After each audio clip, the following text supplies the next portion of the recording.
मैं नरेंद्र देवराड़ी हूँ।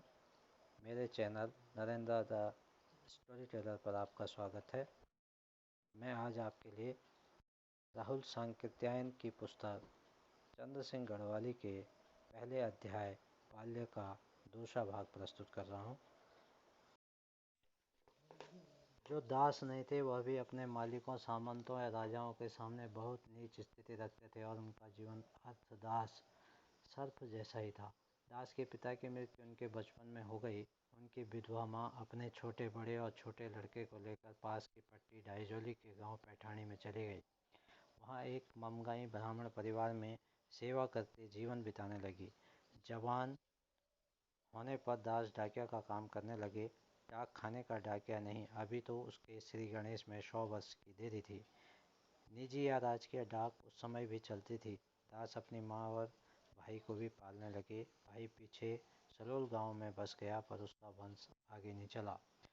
गढ़वाल पुराने समय से पट्टियों में बटा था। हर एक पट्टी में कितने ही गांव होते हैं। कई पट्टियां मिलकर एक परगना बनाती हैं। गढ़वाल जिले में 12 परगने और 89 पट्टियां हैं। टिहरी जिले में पट्टियों की संख्या 11 है। डाइजोली पट्टी चांदपुर परगने में एक अच्छी खासी पट्टी है। उस समय यह एक भंडारी राजपूत की जागीर थी। पामा भंडारी काफ़ी बड़ा जागीरदार था। उसके पास इस पट्टी के अतिरिक्त चोपड़ा कोट, देवलगढ़ परगना, चौथान, देवलगढ़ और ढोडियालसू मल्ला सलाण की पट्टियाँ भी थी। पामा भंडारी स्वयं डाइजोली पट्टी के तरपाली ग्राम में रहता था। कुछ समय बाद दास ने हरकार का काम छोड़कर पामा भंडारी की नौकरी कर ली। जागीरदार पामा भंडारी के रोणो और झांकरू 2 लड़के थे। बड़े होने पर झांकरू ढोडियालसू पट्टी के मेलदार गांव में जाकर रहने लगा और रोणो भंडारी चौथान पट्टी के मासी रोणासेरा में बस गया। दास ने अपने जीवन पर भंडारियों की नौकरी बजाई। जब बूढ़े हो गए तो पामा ने उन्हें रोणो के साथ रोणोसेरा में भेज दिया। पामा की मृत्यु के समय दास ने अपना सिर भद्र कराया था, लेकिन सिर भद्र कराना दासता का चिन्ह नहीं है।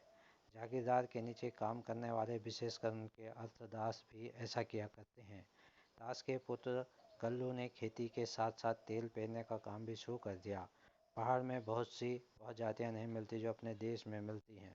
उदाहरणार्थ, यहाँ धोबी नहीं होते, तेली भी नहीं होते। कितने ही और पेशे इच्छा होने पर कोई भी कर सकता है।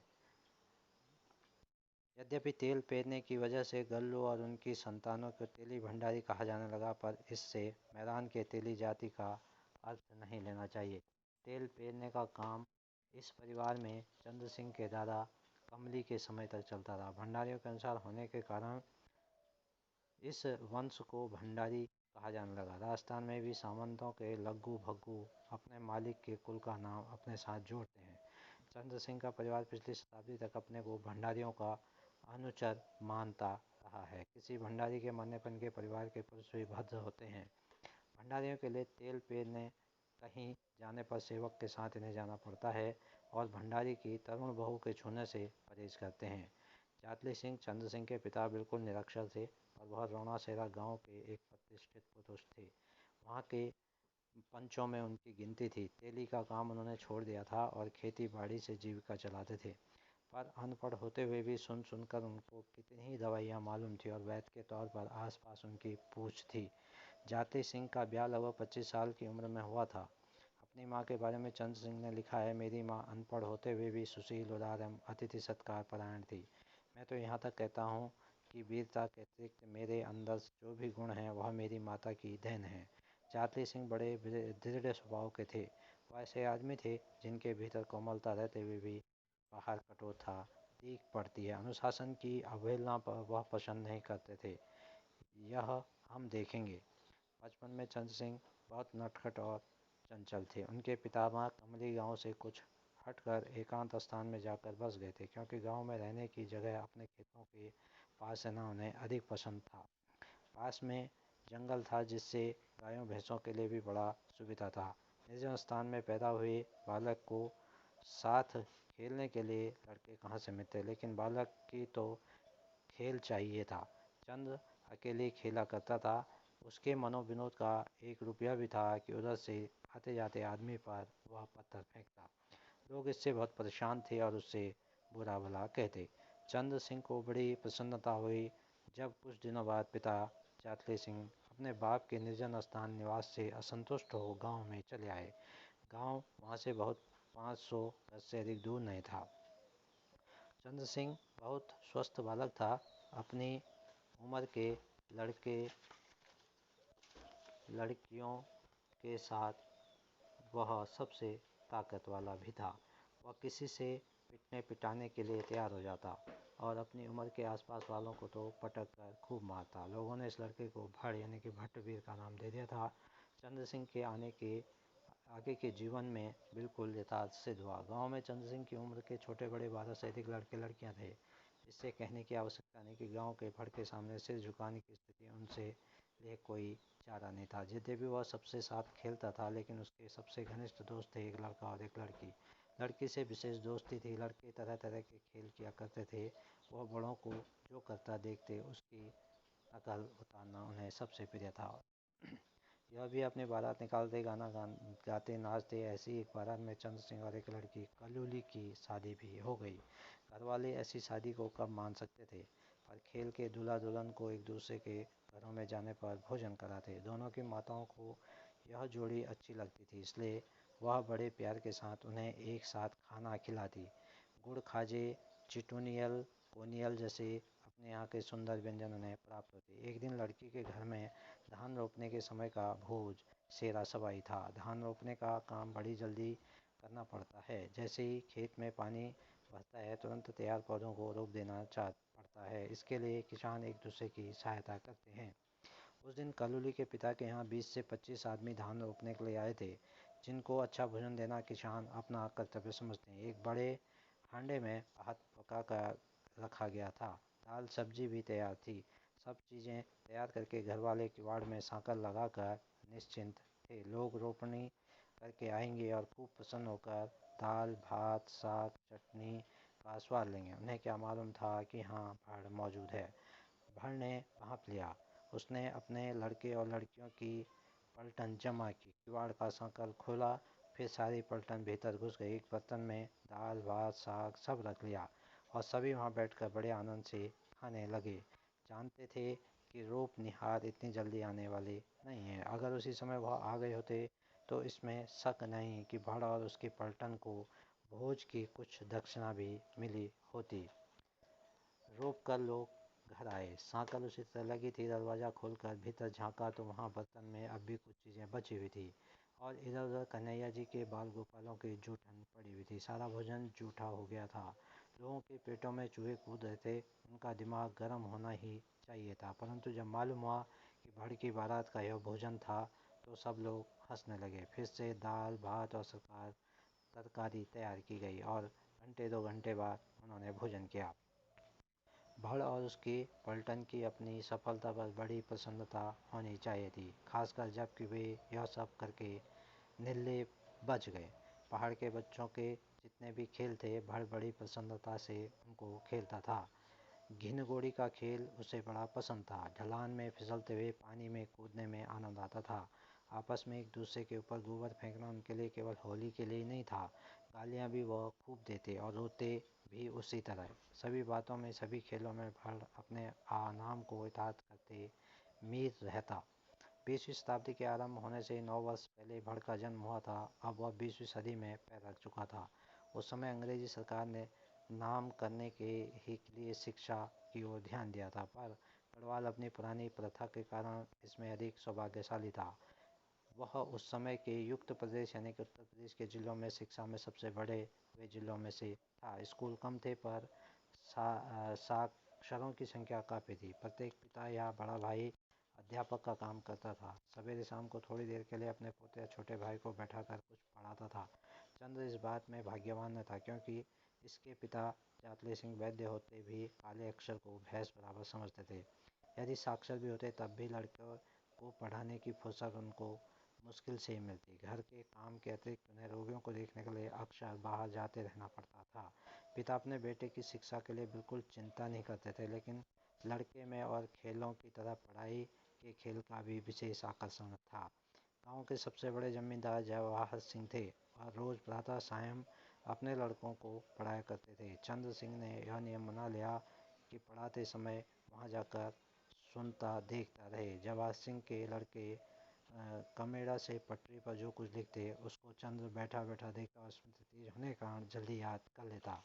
जवाहर सिंह के घर से लौटने पर वो कोयले या पत्थर से जमीन पर उन अक्षरों को लिखकर स्वयं पढ़ता। जवाहर सिंह भंडारी चंद्र सिंह के खानदानी स्वामी भंडारी अपने बच्चों से जब पढ़ाया पाठ पूछते तो वह उत्तर नहीं दे सकते थे, और जब चंद्र उत्तर दे बैठता जवाहर सिंह भड़ का उदाहरण देकर अपने लड़कों को बहुत लज्जित करता।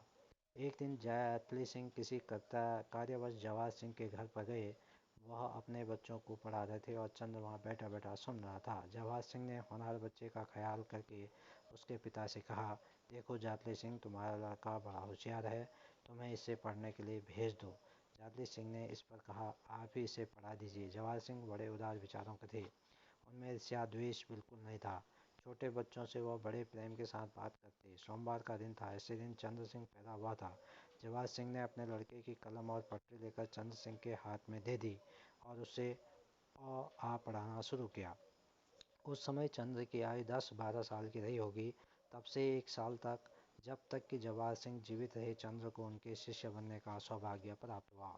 खिलवाड़ और लड़न भिड़ंत के शौकीन भड़ के स्वभाव में एक यह भी विचित्रता थी कि उसे पढ़ने की बड़ी इच्छा थी। अफसोस है कि उसके लिए वचन में अवसर नहीं मिला और आगे की दूसरे कामों में समय नहीं दिया। बीच बीच में जो समय निकल सकता था उसे चंद्र सिंह ने इस्तेमाल किया, जिससे उसका ज्ञान काफ़ी विशाल हो गया। सहृदय ठाकुर जवाहर सिंह के मरने के बाद उसे बड़ी निराशा हुई।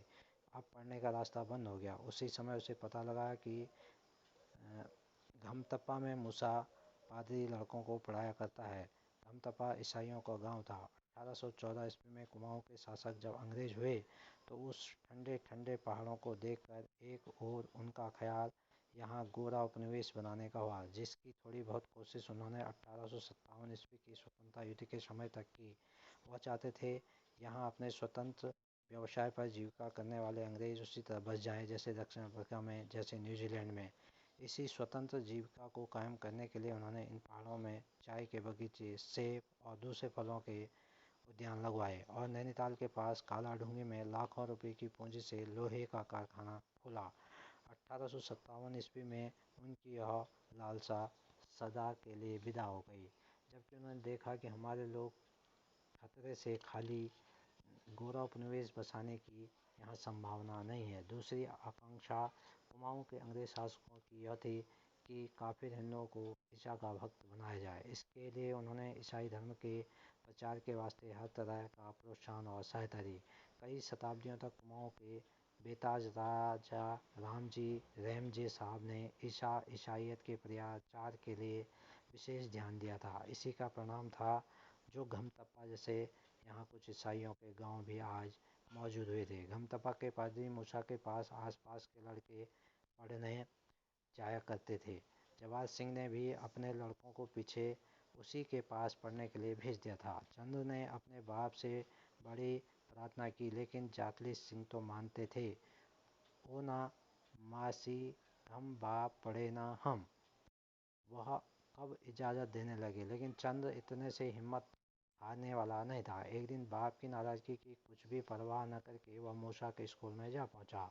उसके साथियों ने जब सब बातें बतलाई तो मूसा ने बिना नाम लिखे अर्थात बिन फीस लिए ही चंद्र को भी अपने विद्यार्थियों में शामिल कर लिया।